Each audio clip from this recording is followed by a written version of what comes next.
Welcome to the Marc Gafni interviews, Breaking the Silence and Restoring Integrity, Notes on Evolving Love in Public Culture.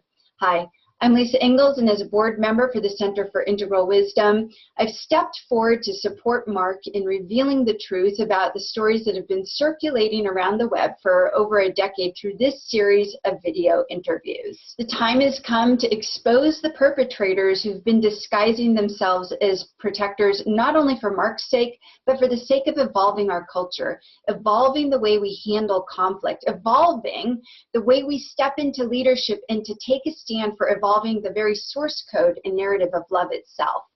In this light, I believe that you'll find this library of interviews on the surface a telling of one man's story, but on a much deeper level, a profound body of teachings on the cultural, social, and psychological aspects of smear campaigns.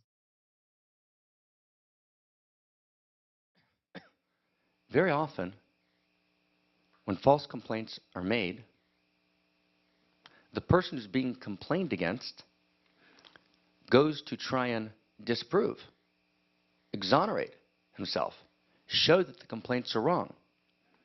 One of the ways that that happens is to show that the person making the complaint, right, is lacking integrity, right, in the way the complaint was made, or perhaps the person making the complaint, right, has a pattern of making similar complaints.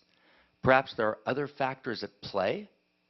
Now, whenever we're talking about a genuine process of discerning truth, of gathering information, that's incredibly relevant. But what's happened is a new word has entered culture, victim shaming. Now, victim shaming is a beautiful new word. And its appropriate application is, for example, a woman who complained correctly, who screamed to high heavens, as she should, because she was terribly violated in the horrific crime of rape, tragically, right, 25, 35, 45 years ago, would be attacked, shamed. She had it coming. That's a tragedy. That's a travesty. And so we spoke out against that kind of victim shaming. That's unbelievably important. At the same time, victim shaming is being used, right, as a veneer to protect false complainants. Right? So if someone suffers false complaint, and then that person critiques the integrity of the complainer, then he's called a victim shamer. Because the assumption is that the person complaining is telling the truth, therefore they must be a victim, therefore any critique of them is victim shaming. But that's kind of like being a murderer of your parents, and then throwing yourself, as the old joke goes, on the mercy of the court because you're an orphan. Right? You can't actually make a false complaint, pose as a victim, and then have integrity when you claim that you can't be critiqued or your integrity can't be impugned, because that would be victim shaming. Right? That is a violation of the core integrity of human rights, the core integrity of justice. And we need to stand for justice. And justice is not justice for men. It's not justice for women, but it's justice for all. Rolling Stone magazine recently did an article about rape on campus. The article assumed that the complainant was telling the truth. Rolling Stone ran this article.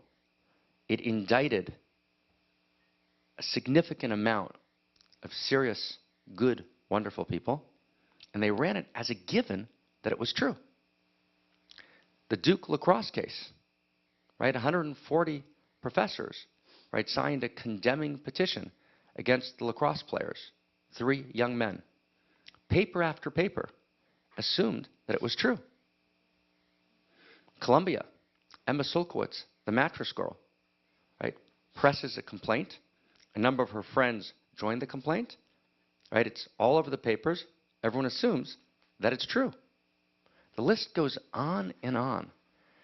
Right? When you actually check the literature, we realize that there's a hidden growth, growing in exponential terms, right, of false complaints. And one of the justifications for false complaints is the feminine is angry. The feminine is angry. That's important. We need to honor that anger. The feminine has suffered, right, for 2,000 years from patriarchy. That's important.